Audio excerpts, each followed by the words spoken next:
Best advice you have received in real estate. Best advice I've received in real estate, and I guess we're going to go with the worst advice too.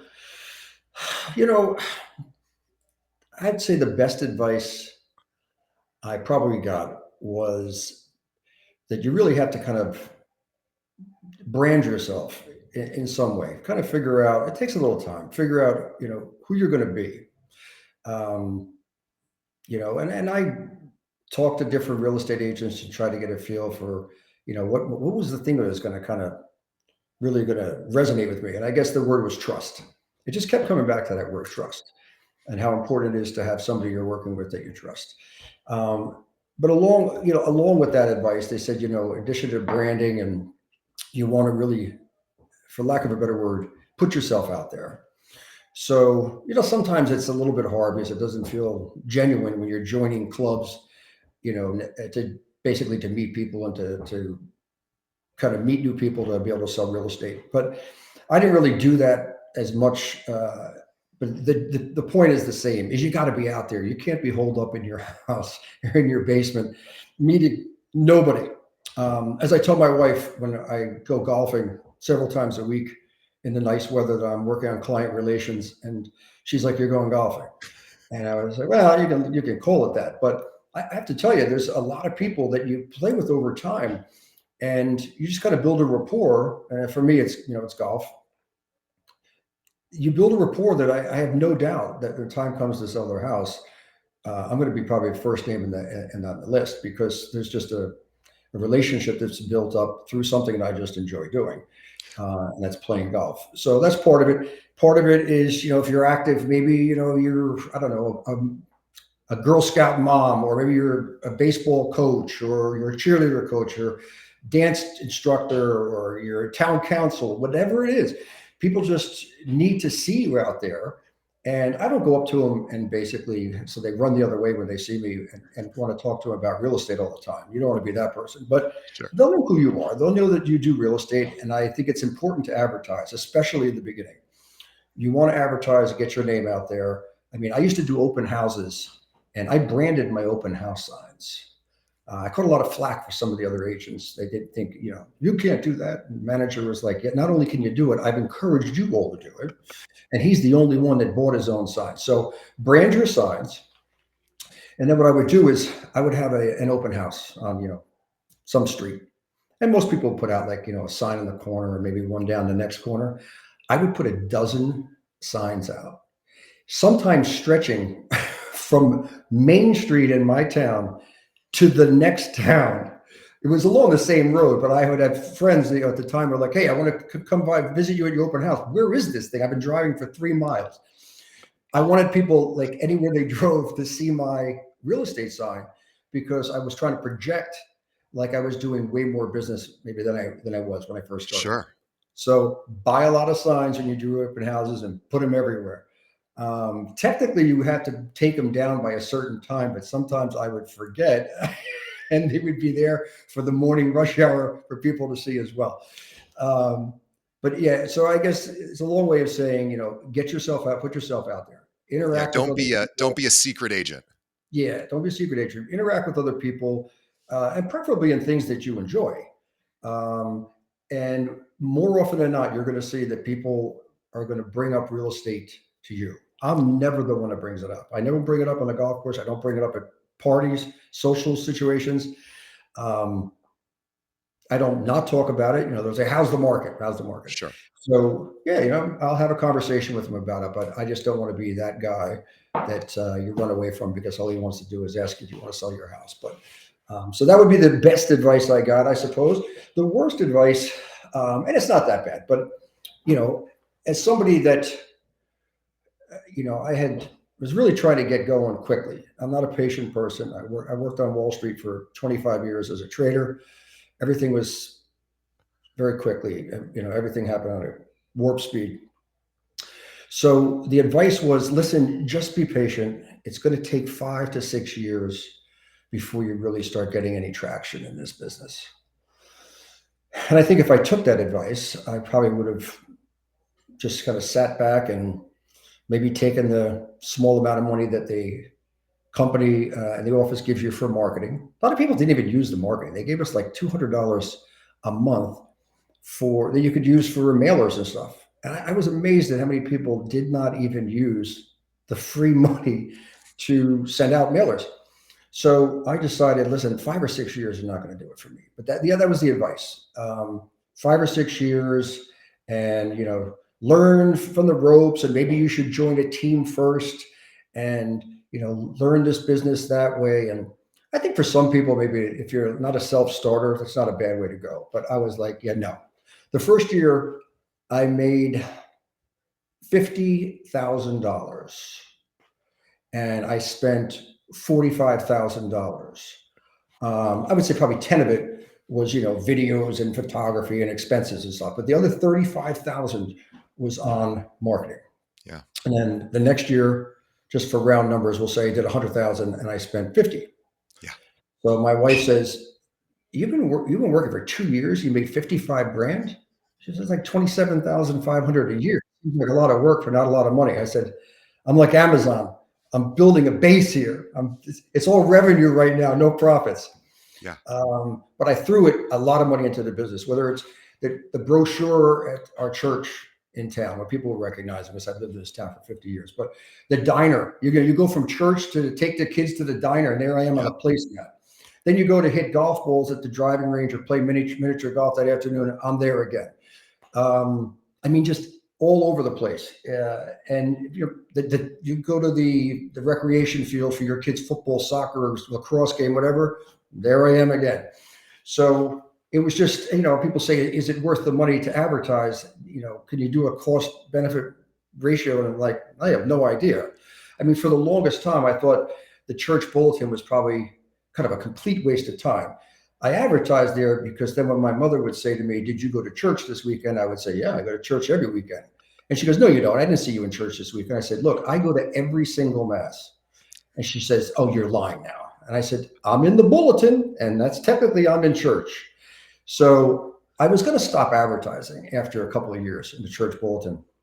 And then one time I got a phone call from a guy, like on a Monday afternoon. I'm driving through town, and I'm thinking, as real estate agents, anybody listening to this will know that we get calls. We have to answer our phone because you never know. It could be somebody wants to sell a house or buy a house. So more often than not, it's some nonsense call. And you're just like, for a while there, they were selling that. Was it car warranties or something? They would get me like 3 times a day with that. So anyway, I pick up the phone on a Monday afternoon, and it turns out it's this guy, and he says, listen, I'm thinking about selling my house. I was like, well, yeah, when would you like to get together? He goes, what are you doing right now? And I was like, I'll be there in 5 minutes. Put his house on the market 4 days later. And I said, why did you give me a call? Why did you pick us? He said, I heard a lot of good things about you from my kids' school, some of the parents. And then I was in church, and I'm kind of bored at the end, and I'm flipping through the church bulletin, and I see your face there, and it says something like 50-year parishioner or something. He goes, this is my guy. Yeah. So the church bulletin actually got me that listing, and then he referred me to somebody else. Between the two of them, it was about a $4 million worth of real estate, which is, whatever, call it 2.5%, it's $100,000 before my split, but a pretty serious amount of money. So the next year, when the salesperson called me whether I wanted to stay with the church bulletin and pay them whatever $1,400, I'm like, there's no way I can cancel this. Not because I think I'm going to get additional business, but I was so blessed to get any sort of return on that after 5 years and putting out $7,000. I'm thinking that was a complete waste of money. So the point is, advertise, invest in yourself, get your name out there as much as you can. You're never going to know exactly which is the reason you got the listing. But at the end of the day, you've got to put that money back in. And I looked at it this way. Look, if I put $20,000, which is a ton of money compared to what most agents will spend. Around here, that's the equivalent of, if you get a listing that's I don't know, $1 million.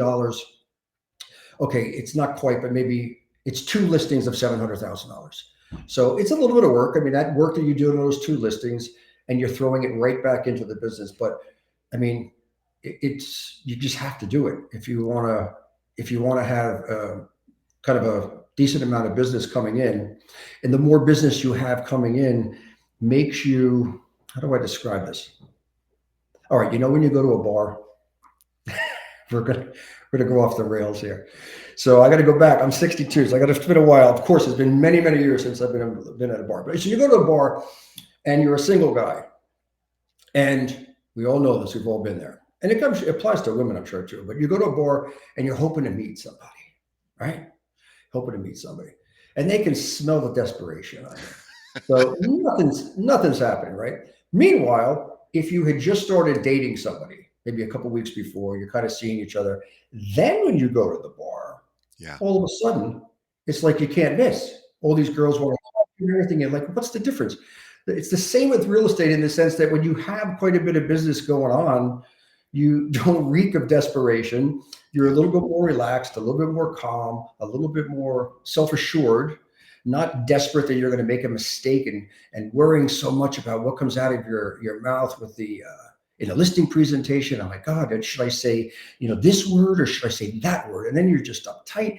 So it's maybe it's not a great analogy, but I think you understand where I'm coming from. It's if you have some business going on, it's going to allow you to be a little bit more flexible and a little bit more at ease.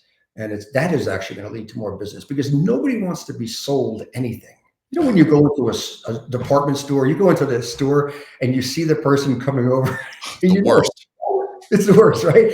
All they're going to do is say, can I help you with anything? It's harmless. They're not all over you, but just them coming over, I'm like, oh God, can I hide behind the sweater section? Yep. Because I don't want to talk to anybody. That's the same thing I think you get a lot of times in real estate where they're like, even if I'm at an open house, you got to give them some space. Sometimes they're more likely to come up to you if you say, hey, listen, you have any questions with the house? The paperwork's over there. Happy to give you help you, blah, blah, blah. Let them see the house. Yep. Won't be, hey, where are you guys from? You guys have an agent? Nobody wants to be sold anything. Let them feel like it'd be a privilege, like you're good enough that you don't need to do that. Yeah. So, that's a long way of saying that's some of the advice I got. You can cut that piece up as many which ways to Oh, Sunday. we will not cut a moment. We will not be cutting a moment of that because everything you said was amazing. It's really exactly the advice that lots of other people that have come on our show have given in bits and pieces. You gave a lot of it right up front. This is the very first few minutes of the show, and I cannot thank you enough because you were very thoughtful and intentional in your answers, and our audience was taking notes.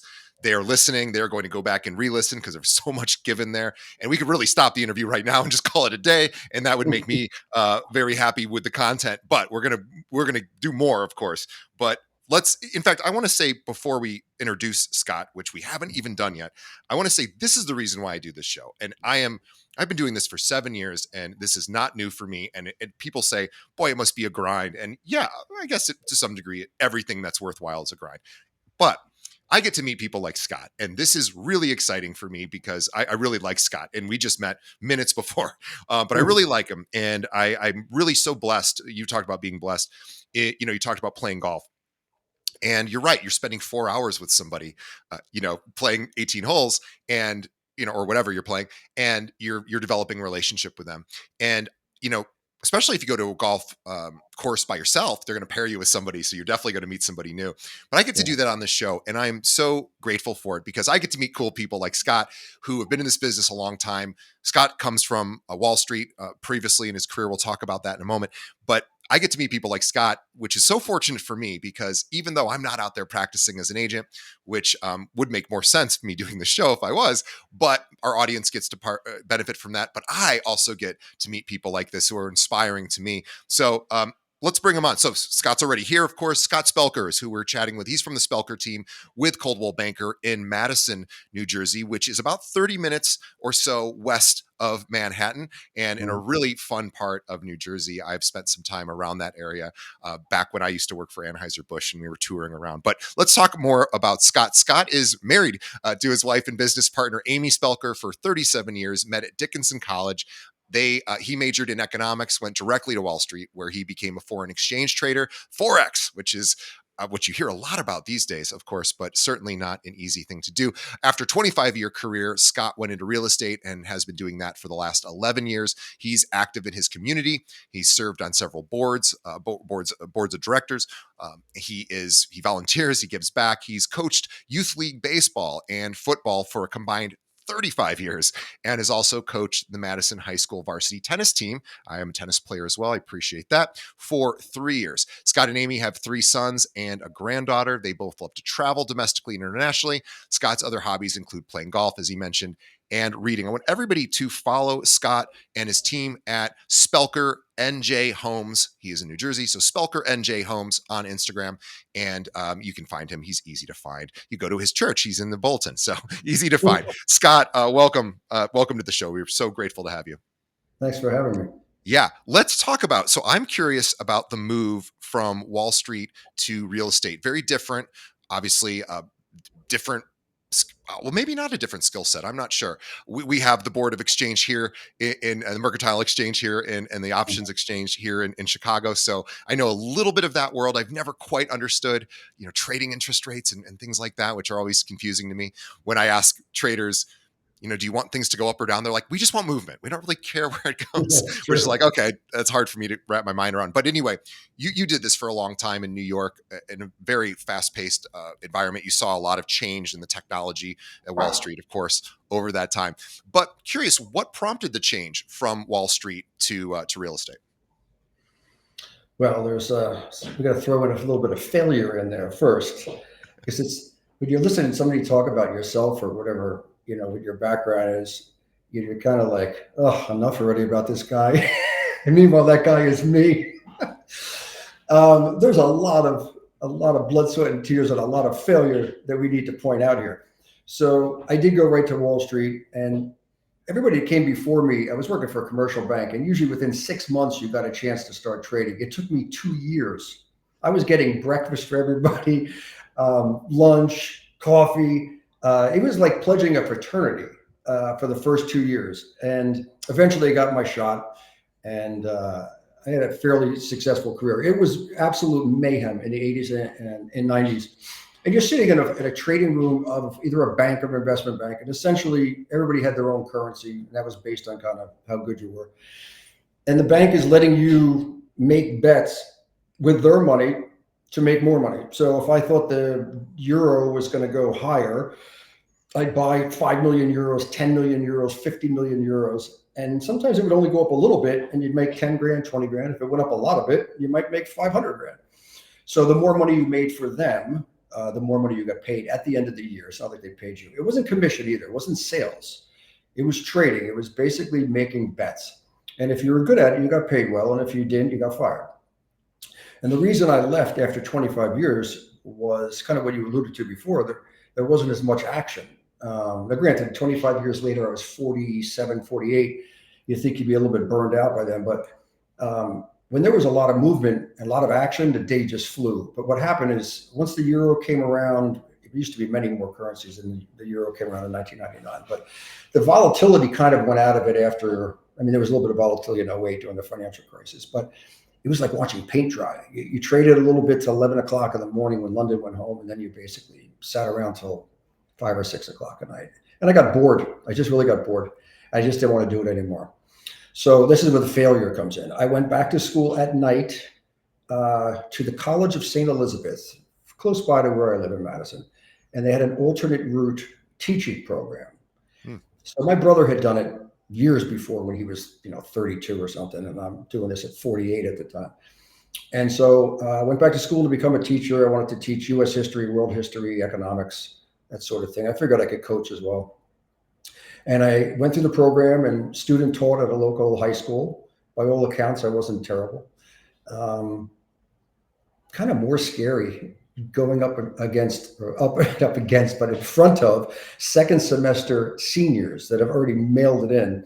And I've got to talk to them about sociology or world history without boring them to tears. More frightening, I would say, than when I played quarterback in college and getting hit by an outside linebacker, and more frightening than trading on Wall Street was going up against these kids. At the time, though, when I graduated, there were probably I don't know, maybe 50 people in our class, and like only 4 of them were able to get full-time jobs. So Wow. every time we applied for positions, there were like 300 applications. Mm, So I wasn't able to get hired. I did some long-term subbing, but after 3 years, I couldn't land a teaching job. So I left the previous career, go to become a teacher, and I failed miserably at securing a job. Pretty low point in my life, to be honest with you. Nothing ever came easy to me. I mean, everything I did, I had to work pretty hard for it. And this, I did work hard for it, but nobody would give me a chance. yeah. So that was a bit disappointing, and it was a little bit, I was definitely down for a while, not just financially, but I was also like really bummed out. Had no purpose, and I was too young to be, 48, 49 years old to be retired. So everybody said, "Oh, you should go into real estate," and I struggled with that because I don't know, I just felt like it wasn't for me. But I ended up taking the test, passed it, and I said, if I don't like it, I'll just quit. I mean, I walked away from a Wall Street career. I can walk away from real estate. And the first, I really didn't want anything to be that competitive. My previous career on Wall Street was so competitive. And that's why the thought of teaching appealed to me, to coach people in education, make them excited about learning, about history even. And that really appealed to me. And there's no competition. It's like, what am I, a competition with the social studies teacher across the hall? I mean, I can do my own thing and not have to compete. I don't want to compete anymore.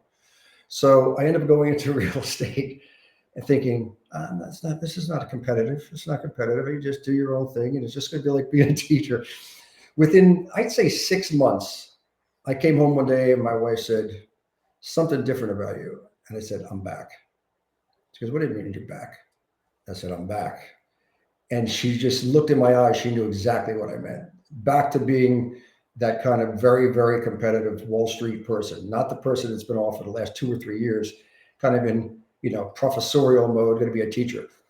And so I became very competitive about it and went all in. I don't do anything kind of part ways. I'm either all in or I'm not. So yeah, on the road to, I mean, I guess I'm a fairly successful real estate person. If I was 40, I'd probably have a team of 20 people, but at 62, that doesn't appeal to me. So yeah, I mean, I guess on a lot of benchmarks, we're pretty successful. I'm not all that, believe me, I'm not all that. But it's just important, I think, that people realize that, yes, you can have a second career, but my second career actually came after the one I failed at, trying to become a teacher, which really was what I wanted to do with that next stage of my life, and it just didn't work out for me. But real estate has, in some respects, saved my life because, I don't know how well I would have done mentally and emotionally if I continued to have zero purpose in my life and nothing to do. So I'm grateful for it. I want to ask about your brand because we talked about branding, and I know trust is a big one for you. We were speaking about that before we started, and trust is a great one. I think if that's anybody's brand, I think that's a pretty good choice for a brand. Not that it has to be just one thing, but can you talk about what trust means to you and how you go about thinking about how to demonstrate that, right? Because of course everybody wants to be trusted, but there's steps to take and there's ways to do it and there's ways to, of course, erode trust or remove it entirely. But how do you think about trust and how do you really establish that with your clients?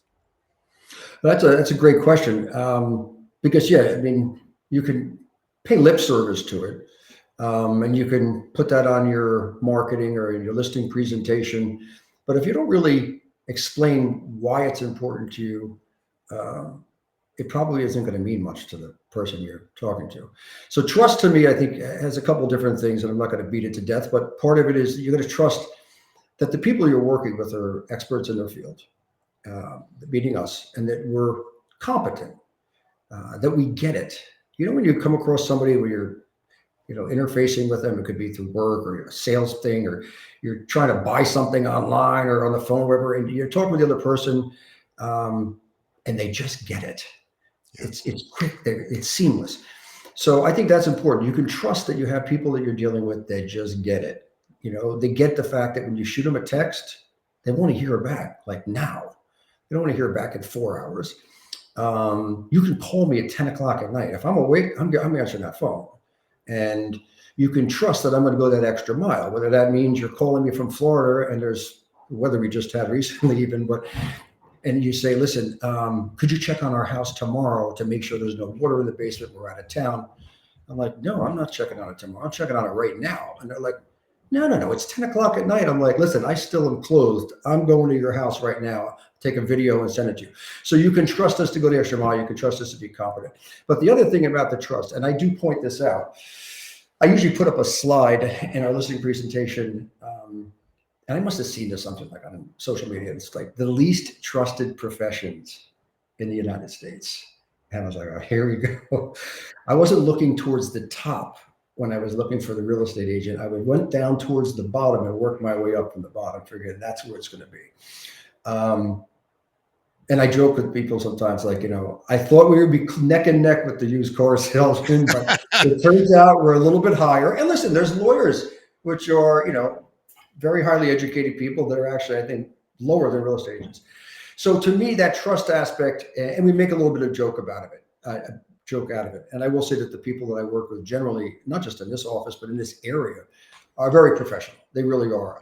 But that, the reputation still stands. If you ask a lot of people what they think of real estate agents, they think they don't do anything for the money, and their reputation, there's some reputational risk. And that was one of the things that kept me from maybe going into this field, because I didn't like that aspect. And then once I did go in, I said, let me at least try to have people come out of the other side of transactions saying this guy was very professional. This is not what I expected from a real estate agent. And that thing.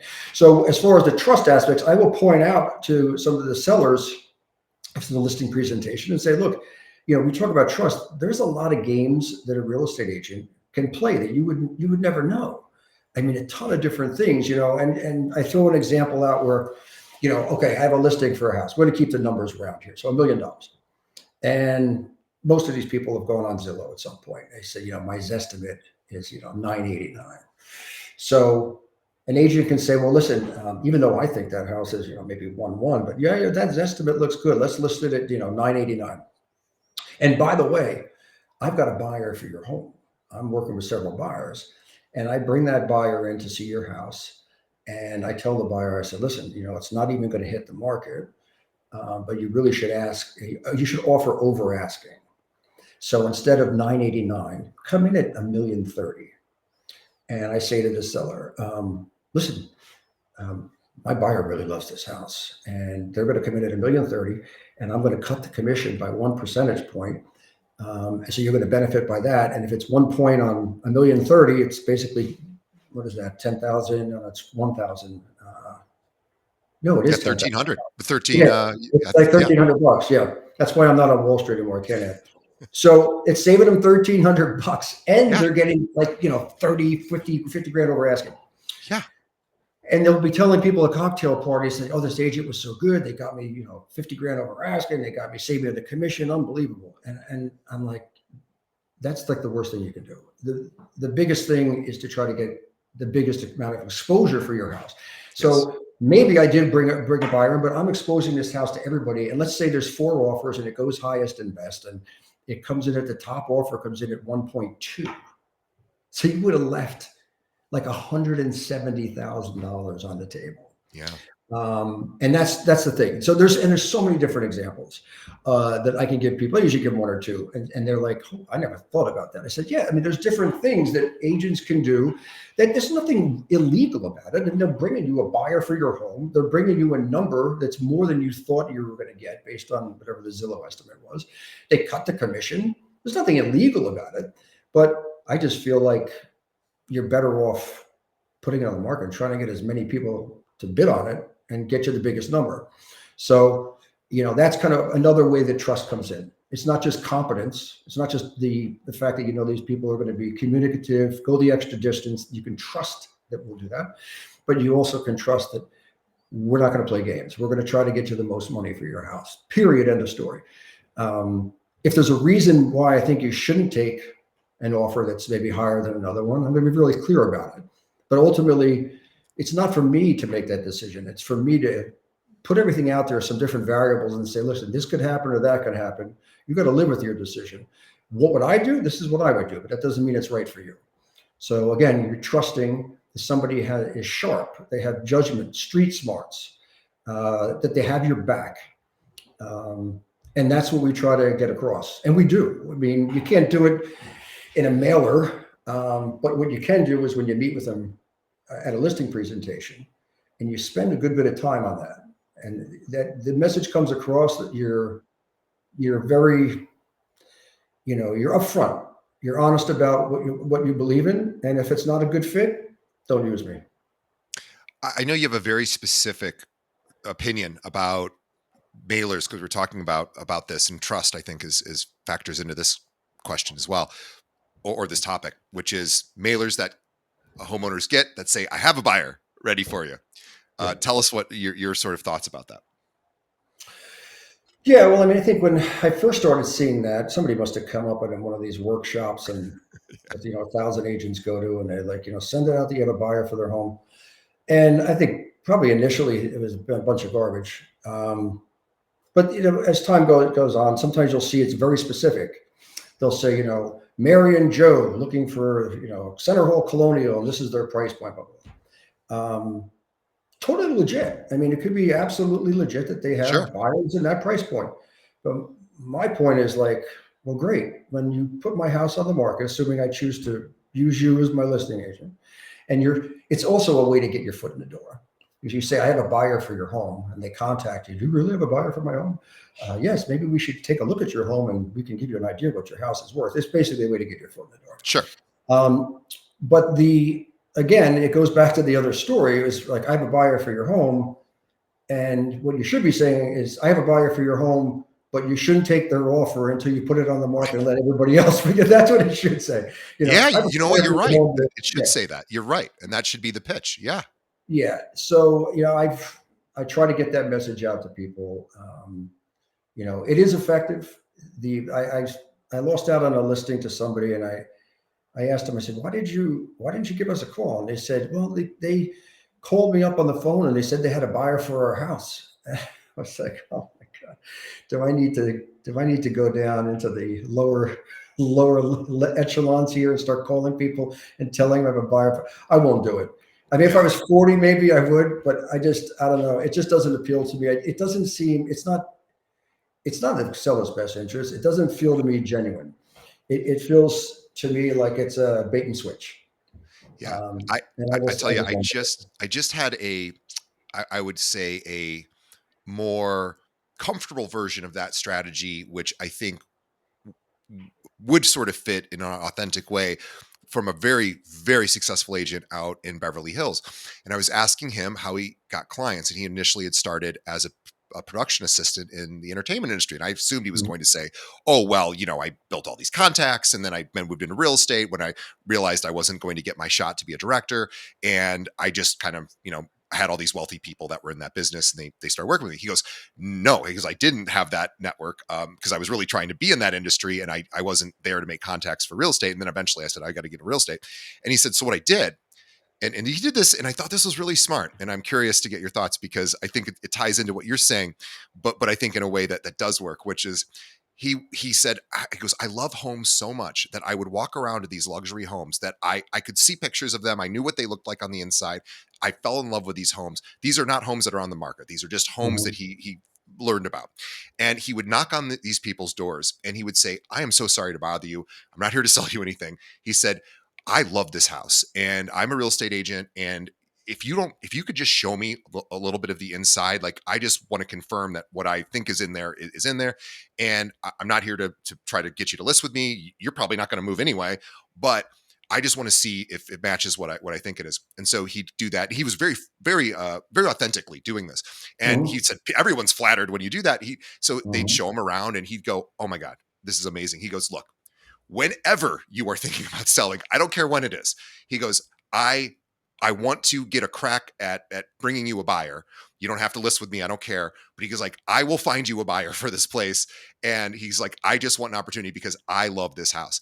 And he did it very authentically. And that's how he got business. He knocked on doors and he did it that way. I never heard of anyone doing quite like that. And he's a nice guy and he's a genuine guy and he's an honest guy. mhm, And I thought, boy, that's a great strategy. That works. And he said, I just give him my card and maybe 2, 3 years later, maybe they call me, maybe they don't. He goes, but he goes, I would go to them and say, I got to see this house. This is amazing. And I thought that's a really cool way to get in someone's everyone's favor, and also, possibly get a listing down the road. And he would get listings that way. But Yeah. he would say, my clients want places like this. I don't necessarily have one right this second, but you're not selling, so it doesn't matter. But I will find you somebody, And I thought that was a really cool idea. I just thought I'd bring that up because it's funny. Yeah, Trust it. I don't have an issue with that.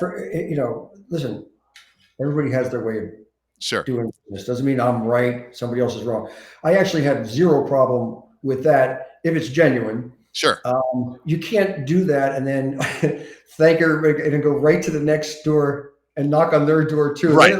Oh, no. Yeah. It has to be very, right. And I think you I can't could go do door to it. door. Yeah, I think I could do it. I mean, like even in town of Madison, there's probably, I don't know, 10 or 20 houses that I've always thought were really beautiful houses. And some of them I've never been inside. So I could genuinely go up and knock on somebody's door and say, listen, I've always loved this house. I've lived here for 50 years. It was always, I always figured if I hit it big on Wall Street, this would be the house I'd love to own. I could absolutely have that conversation with the seller because I truly believed it. Yeah, and exactly. It was only going to be a certain number of homes. Yeah, that was his exact same philosophy too, is because he works in the ultra high luxury sort of space where there aren't a ton of these homes, but he would just make a connection and he would stay in touch. And anyway, I want to chat because you have this really impressive finance background, and I want to talk about the Fed because I know as realtors, we look to the Fed. Oftentimes we look at what the Fed's doing with interest rates, and then we assume that there's this direct correlation between what's going to happen with the lending market. And of course, sometimes there is and sometimes there isn't. But tell me how you think about, when you hear, the Fed's going to cut rates or they're going to raise rates. And does that mean anything to you? Does that sort of influence the way you can conversate with clients, or is it not that important for you?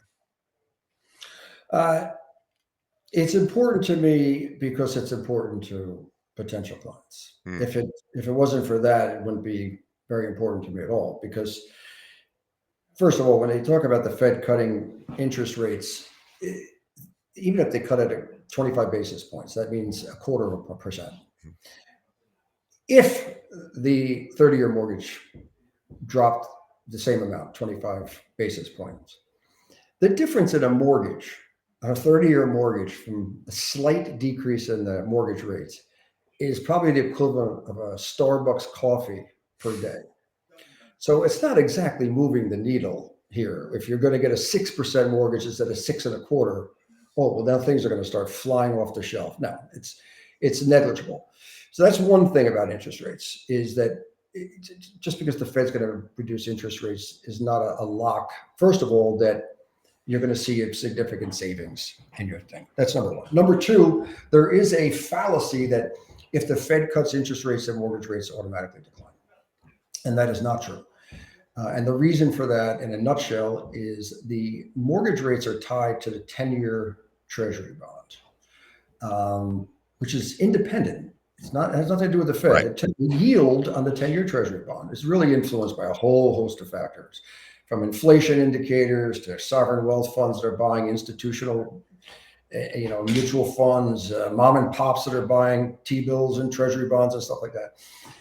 That is really based on a lot of different factors. And so the Fed could cut interest rates, and actually that 10-year yield could go up.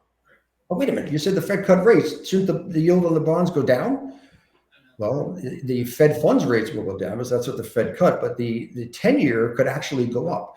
If the market perceives by the Fed cutting interest rates that that's going to juice the economy, which can be inflationary, the 10-year and the 30-year bonds are going to be more sensitive to inflation and inflation expectations than they are to what the Fed is doing. So that's just something and it's happened in the not too distant past, where the Fed has cut interest rates and the yield on the 10-year actually went higher. So this whole kind of, wait for the Fed to cut because then we're going to get rates at 4% again. I've been following interest rates and paying attention to interest rates for 40 years now. Yeah. And I mean, for a really, really long time, we lived in nothing but a really low interest rate environment. I mean, it's almost like you're almost forgetting about that. It's only been a couple of years, but it already seems like it's a distant memory. It's probably been, 4 years. But we were at really low interest rates. You had European central banks that had negative interest rates. You had to basically pay them to hold your money. So when I saw something, I don't know if it's the Wall Street Journal or Grant's Interest Rate Observer or something like that. He's an expert on interest rates, and he said interest rates are at 5,000-year lows. That Wow. resonated. Yeah, that resonated with me. I'm like, we're going back to the pyramids in Egypt. You know what I mean? It's like Tutankhamun got a 30-year fixed at 2.5. So I was like, this is unbelievable. 5,000 years. This guy, this is all he does. He's like a savant. He just studies interest rates. That's his thing. So I was like, I said to my wife, I think it might be time to refinance, or pull some money out and take out, increase the amount of mortgage, pull some money out, which I'm pretty sure that I could invest at a higher rate. And that's the whole thing about whether you pay your mortgage off. So if you're got a 2.75 mortgage rate, that's your cost of capital. You're going to get a tax write-off on that, by the way. Sure. It is interest in the Venus. So it's probably, I don't know, let's call it 20% off sale. So it's probably like a 2.35 is your effective interest rate. Now, at the time, treasury bills were yielding like next to nothing. Right. So it was hard to beat the 2.35 without taking some risk by putting it in the stock market. Right. But now you got short-term interest rates at 4%. They were probably at 4.5. The 10-year is somewhere around 4.2. So you don't have to do anything. You could take that money that you borrowed and put it over here in a pretty safe investment and have a positive carry. You're earning more. And that's the whole reason when you're paying mortgage off earlier or not, it's like, could you do better with the money? Right. Sure. If I got a 3% mortgage and I think I can do better than 3%, why would I pay my mortgage off sooner? Well, yeah, if you can put that money in a bond environment, which of course a lot more stable, then yeah, it's kind of a no-brainer. And depends on the, excuse me, just so people don't think that bonds are ultra safe necessarily. Sure. Depending on the duration of the bond, if you have a 30-year bond, and as you saw in I think it was 2022, interest rates backed up pretty big time. So people that are thinking they've done nothing but positive returns on the bond market, because interest rates have done nothing but drop since 1982. Right. Then all of a sudden, for one of the first times, early 90s, interest rates backed up, but we had a pretty severe backup in interest rates in 2022, and people actually lost money in bond funds. So it can happen if you keep a shorter duration, 3 months, 6 months, 1 and 2 year treasury bills and notes. You're pretty much not going to lose a whole lot of money. You go to 30-year, further out on the curve to 30 years, there's way more risk because nobody knows where interest rates are going to be in 30 years, let alone 5 years. So they got to be paid for that. I need more money. I need a higher interest rate for me to take the risk of lending you money for 30 years. And that's the reason why the further you go out, the higher the interest rate is. Yeah. But it's a really interesting idea, though, of taking equity out, putting it in the market in whatever matches your risk tolerance, and seeing what happens. And certainly, I hope your viewership is not sound asleep with the discussion of interest rates and historical interest rates. They're probably half your audience with that segment. No, I think it's important to talk about, because we are at a rate that where we are today, which is still historically pretty low, but in relation to 2021, 2022, it seems much higher. And you have just a lot of people who are sitting on the sidelines. And as a result, that's conversations that agents have to have is let's talk about, where rates are, date the rate, marry the home, having conversations about that, and also talking to homeowners who are at 2.75 and going, I don't want to really do anything right now. And having to sort of explain, well, here's what happens if rates do go down and all this competition floods the market. And if you are looking to make a decision or make a switch, then, there's some consequence to that as well. So yeah, I think it's important. I also wanted to ask you really specifically about setting yourself apart from other agents, right? From others. And I know this is something that we've talked about this throughout this conversation, so it's not something that we haven't touched on, but really figuring out, I know you've talked about sort of what makes you tick, what makes you different. Can you speak to that a little bit? Like figuring out what drives you. Tell us what drives you. You may have already said this, but curious to get your thoughts. Let me backtrack 1 second. I'm just curious if there's ever been a study done on how many marriages are still together because they have a 2.75 mortgage rate. Probably more than a few. Yeah, they're like, man, I can't stand my spouse anymore. I can't afford to leave. I can't, I'm out of here. We're going to have to sell the house. I'm going to lose this mortgage. I'm going to tough this out. If they had a variable that was up to 5.5%, somebody's DOA, they're kicking that spouse out. But yeah, so I wonder if that. That's funny. I tell people all the time, I'm like, don't move, and like that's not good for your business, is it? I'm like, yeah, not really. I said, but it's genuine. Yeah. All right, so what are we talking about? Oh, what gets me? What drives me? Well, I didn't know what drove me for the first, I got to say, couple of years. And I'm not saying that that's an exercise that all agents need to do to figure out what drives them. I think, you get to a certain, maybe it's just who I am, or you get to a certain age, you just get a little bit more contemplative and you're thinking about things maybe more instead of just getting on with your life. But I needed that. For me to be motivated, I needed to figure it out what it is that I wanted. Like, I know the first career on Wall Street, it was all about making money. I was 22 years old. I came right out of school and wasn't the smartest kid in my class and didn't have the best grades, but I was very financially motivated from a young age, and not financially motivated to be rich so I can drive a Lamborghini. It was really just like it was the game of it, like just to just accumulate money for no apparent reason. Then as I started realizing, I was like, I just want to make money so that I have freedom. It was about freedom, having the ability to not panic if I lost my job, or have the freedom to maybe at some point not work to 70. Um, so that was, that kind of was what drove me in that first career. It was financially motivated. That's why I was confused with this one, because the teaching thing would have been easy. I know what drove me on that was to make kids love history or make them think school doesn't suck, and be one of those teachers that could be special. Real estate had no idea, because I was basically, what they say, fake it till you make it. I didn't know what I was doing there. I didn't know why I was doing it. I just needed something to keep me busy, have purpose. So I was searching after a year or two to just try to figure out, because I knew it was important for me to figure out what drives me. Because if I don't know how long I'm going to stick at this, because I need that as a motivator. And it finally occurred to me, what really drove me was providing value. I don't know if it's just I'm a cheap SOB by nature. Maybe that's what it is. But I just feel like I'm like one of these people where whatever somebody says, this is what it costs, I'm like, that seems like a lot of money. Like, how long does that take until you actually do the job and you're like, oh, this is a nightmare.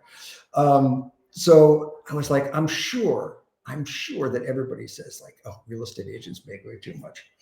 So it was almost like a mission for me to prove that, first of all, I tell them, listen, the listing is, whatever the percentage is, I don't get to keep all of it. I said, I got a company that's got to get paid. And I said, then I have to pay taxes on it. I have no health care. I'm an independent contractor. So I don't want you to think I'm getting, I'm buying a yacht next week on the back of this commission. So part of it was, I wanted them to feel like that I was providing value. So I was like, how do I do that? And you can't predict it all the time, how you're going to provide value. Sometimes it's going to be in negotiations with a potential buyer, or running a multiple offer situation. Sometimes you can provide value that way. But I provided value in ways that I never knew it was going to even happen. I had one house that was sold, I think, back in 2018 or 19. And it was about a $2.5 million house. And it was a summertime, and around this part of New Jersey, a lot of people go down the shore. I don't have a shore house, and I was probably the only schmuck in August that was sweating and walking around the streets of Madison, New Jersey, with no summer house and no good vacation spot to go to. So the seller texts me, I think, from the beach and says, listen, we've got these giant trees that are on the edge of our property. I mean, they're like 75, 80 feet high, oak trees that are gigantic, and they're dead. And I think it's on the town's property, because the town had a section of land that was right next to their house. I said, let me call somebody from the town. And I meet the guy over there, and he goes, oh, no, this is on the homeowner's property. So, all right. I call a tree guy to come in. I said, hey, Chris, how much is this going to cost? He goes, these are big trees. And he goes, they are dead, and they could fall on a car or kill somebody. They really do need to come down. I said, how much is it? He goes, like $7,000. It's a lot of money. They're big trees. So I said to the seller, hey, listen, do you guys have a survey of your property? The house is only like 6 years old. Yeah, we have a survey, blah, blah, blah. So I go into the house. She tells me where the survey is. I take a tape measure and I walk off on a tape measure from the side edge of the house to the property line. And I realized that the trees are like 6 or 7 feet on the town's property. Mm. So I screenshot it, sent it to her. She said emails it to the town, and the town said, "No problem, we'll take it down." So I saved them like 7 grand. And then I also fought their taxes for them, which they should call it the Spelker rule because they don't allow you to do it anymore. I called them up and I said, "Listen, this house is listed now below the assessed value, and the assessed value is 90% of what you think it'll sell for." And they were like, "All right, we'll cut the taxes down." So I think it was $8,000.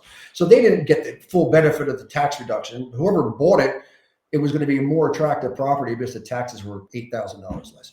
So yeah, that's one thing. One other quick story. There was a lot of times in home inspections, they do a home inspection, and sometimes some home inspectors feel like they got to justify their expense Yeah. by finding as many things as wrong as possible. So it's almost like you're a defense attorney, where the other side says, this is what's wrong with the house, da da da da, and then you have to go out and get your expert witnesses that come back and say, your guy's full of what. So this was a condo, and there was a fireplace. It's $10,000. They put a camera up the fireplace. The guy says, "Yeah, it's about $10,000 worth of repairs." I'm like, "That's a lot of money." So I bring in our chimney guy, and he's renowned in our area for being honest and good. And he goes, "Yeah, there's some problems with this chimney." I said, "All right, well, lay it on me. What's it going to cost?" He said, "It's going to cost $1,200. I said, "Put it in writing." Immediately got it in writing, sent it over to the other agent. She recognized who was giving this estimate, realized that he's very professional, very good. She immediately told her buyer, we gave a credit of $1,200. Now, if I don't get involved in that, Right. and just let the attorneys deal with it, maybe the seller just goes, "Oh, I guess my chimney's messed up. Let's give him 10 grand off the price." Right. Or the attorney says, "Listen, we'll split the difference." And Yeah. that would have been 5 grand Yeah. instead of 1,200. So again, that drives me, is to find a way. I never can tell. I don't know if somebody's got dead trees on the property, that's on the property line, or somebody's got a chimney that they're going to get ripped off on. I never know what's going to happen in the deal that I'm going to be able to provide value, but I'm always looking for it. And if I can have somebody come out of the other end, I love to try to be able to pay for my own commission. And I point that out to them. I'm like, "Listen, the commission was 12 grand. I saved you $9,000. Can we agree that I only cost you 3 and that was a good deal?" And they laugh because, most people just don't think like I do. But Sure. I'm just trying to always provide value to them. I To my love that. Well, Scott Spelker was our guest today. And for anyone listening who has clients, agents in other parts of the country who have clients that move into New Jersey, reach out to Scott. He may or may not be able to help them based on where they're moving to, but he certainly would love to touch base with you, make that connection. Scott, thank you on behalf of the audience. Amazing interview today. We had so Thank much you. value you provided, so many great tips. We really appreciate you on behalf of the audience. On behalf of Scott and myself, thank you to the audience. Thank you for showing up. Thank you for listening, sticking around to the end of the episode. Best way that you can help us continue to grow is by telling a friend. Think of another agent who needs to hear this interview, and I would say just about any agent needs to hear this interview. So pass it over to anyone in your office. We would appreciate that. Get them connected with our show. It means a lot to us. Also, check out our sponsors. They help keep the show going, so we appreciate them as well. And Scott, thank you. We will see everybody on the next episode. Thank you, Scott. You're welcome.